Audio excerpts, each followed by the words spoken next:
ಎಲ್ಲರಿಗೂ ನಮಸ್ಕಾರ. All tech updates ಚಾನೆಲ್ಗೆ ಸ್ವಾಗತ. 2025ರಲ್ಲಿ ಬಿಡುಗಡೆಯಾದ ಬೈಸನ್ ಕಾಳಮಾಡನ್ ಚಲನಚಿತ್ರವು ನಿರ್ದೇಶಕ ಮಾರಿ ಸೆಲ್ವರಾಜ್ ಅವರ ವಿಶಿಷ್ಟ ಶೈಲಿಯನ್ನು ಪ್ರತಿಬಿಂಬಿಸುವ ಒಂದು ತೀವ್ರವಾದ ಮತ್ತು ಭಾವನಾತ್ಮಕ ಕ್ರೀಡಾ ನಾಟಕವಾಗಿದ್ದು, ಇದು 1990ರ ದಶಕದ ತಮಿಳುನಾಡಿನ ತೂತುಕುಡಿ ಜಿಲ್ಲೆಯ ಹಿಂಸಾತ್ಮಕ ಮತ್ತು ಜಾತಿ ಆಧಾರಿತ ರಾಜಕೀಯ ಹಿನ್ನೆಲೆಯಲ್ಲಿ ಬಿಚ್ಚಿಕೊಳ್ಳುತ್ತದೆ. ಚಿತ್ರವು 1994ರ ಏಷ್ಯನ್ ಗೇಮ್ಸ್ನ ನಿರ್ಣಾಯಕ ಭಾರತ-ಪಾಕಿಸ್ತಾನ ಕಬಡ್ಡಿ ಪಂದ್ಯದ ದೃಶ್ಯದೊಂದಿಗೆ ಪ್ರಾರಂಭವಾಗುತ್ತದೆ, ಅಲ್ಲಿ ಪ್ರಮುಖ ಆಟಗಾರ ಕಿಟ್ಟನ್ ಆಡಲು ಅವಕಾಶ ಪಡೆಯದೆ ಅಂಚಿನಲ್ಲಿ ಕೂತಿರುತ್ತಾನೆ. ಅಲ್ಲಿಂದ ಕಥೆಯು ಫ್ಲಾಶ್ಬ್ಯಾಕ್ಗೆ ಸಾಗಿದ್ದು, ಕಿಟ್ಟನ್ನ ಏಕೈಕ ಕನಸು ಭಾರತವನ್ನು ಪ್ರತಿನಿಧಿಸಿ ಕಬಡ್ಡಿ ಆಡುವುದಾಗಿದ್ದರೂ, ಆತ ತನ್ನ ಜಾತಿ ಗುರುತಿನ ಕಾರಣದಿಂದಾಗಿ ನಿರಂತರವಾಗಿ ಅಪಮಾನ ಮತ್ತು ದ್ವೇಷವನ್ನು ಎದುರಿಸುತ್ತಿರುತ್ತಾನೆ. ಕಿಟ್ಟನ್ನ ತಂದೆ ವೇಲುಸಾಮಿಯವರು ಹಿಂದೆ ಜಾತಿ ಶ್ರೇಷ್ಠತೆಯ ಕಾರಣದಿಂದ ಶ್ರೇಷ್ಠ ಕಬಡ್ಡಿ ಆಟಗಾರನಿಗೆ ಆದ ಭೀಕರ ಅನ್ಯಾಯವನ್ನು ಕಣ್ಣಾರೆ ಕಂಡಿರುತ್ತಾರೆ.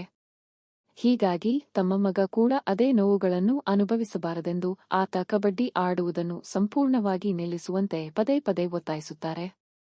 ಈ ಹಳ್ಳಿಯಲ್ಲಿ ಅಂಚಿನಲ್ಲಿರುವ ಸಮುದಾಯದ ನಾಯಕ ಪಾಂಡಿಯರಾಜ ಮತ್ತು ಪ್ರಬಲ ಜಾತಿಯ ಭೂಮಾಲೀಕ ಕಂದಸಾಮಿ ನಡುವೆ ಅಧಿಕಾರ ಮತ್ತು ಪ್ರತಿಷ್ಠೆಗಾಗಿ ನಡೆಯುವ ದೀರ್ಘಕಾಲದ ದ್ವೇಷವು ಹಿಂಸಾಚಾರದ ವಿಷವರ್ತುಲವನ್ನು ಸೃಷ್ಟಿಸಿರುತ್ತದೆ.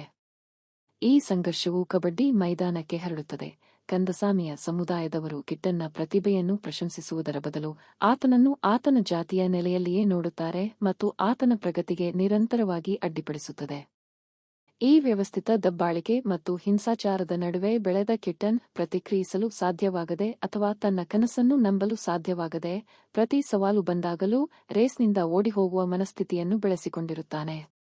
ಈ ಓಡಿಹೋಗುವಿಕೆ ಕೇವಲ ವೈಯಕ್ತಿಕ ದೌರ್ಬಲ್ಯವಲ್ಲದೆ, ತುಳಿತಕ್ಕೊಳಗಾದ ಸಮುದಾಯವು ದಬ್ಬಾಳಿಕೆಯಿಂದ ತಪ್ಪಿಸಿಕೊಳ್ಳಲು ಅನುಸರಿಸುವ ಮಾರ್ಗವನ್ನು ಪ್ರತಿನಿಧಿಸುತ್ತದೆ.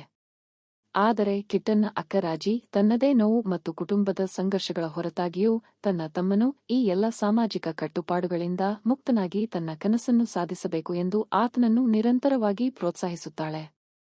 ಪ್ರಬಲ ಜಾತಿಯ ಆಟಗಾರನು ಹೋಟೆಲ್ನಲ್ಲಿ ಕಿಟ್ಟನ್ನ ಜಾತಿಯ ಬಗ್ಗೆ ಕೇಳುವ ದೃಶ್ಯ ಅಥವಾ ಆತನನ್ನು ಅಪಮಾನಿಸುವ ಇತರ ಘಟನೆಗಳು ಜಾತಿ ದ್ವೇಷವು ಹೇಗೆ ಕ್ರೀಡಾ ಕ್ಷೇತ್ರದಲ್ಲೂ ಸಾಮಾನ್ಯವಾಗಿದೆ ಎಂಬುದನ್ನು ತೋರಿಸುತ್ತದೆ.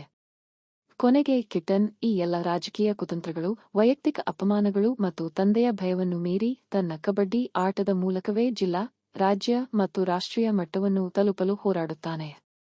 ಆತನ ಈ ಸಂಪೂರ್ಣ ಪ್ರಯಾಣವು ಕೇವಲ ಒಬ್ಬ ಪ್ರತಿಭಾನ್ವಿತ ಆಟಗಾರನ ಕಥೆಯಲ್ಲದೆ, ಕ್ರೀಡೆಯ ಮೂಲಕ ತಮ್ಮ ಗೌರವ, ಹಕ್ಕು ಮತ್ತು ಸ್ಥಾನಮಾನವನ್ನು ಗೆಲ್ಲಲು ಹೋರಾಡುವ ಇಡೀ ಸಮುದಾಯದ ಧ್ವನಿಯಾಗಿ ಮಾರ್ಪಡುತ್ತದೆ ಮತ್ತು ತನ್ನ ಛಲದಿಂದ ಭಾರತವನ್ನು ಪ್ರತಿನಿಧಿಸುವ ಕನಸನ್ನು ನನಸಾಗಿಸಿ ತನ್ನ ಸಮುದಾಯಕ್ಕೆ ಬೈಸನ್ನಂತೆ ಹೆಮ್ಮೆಯನ್ನು ತರುತ್ತಾನೆ.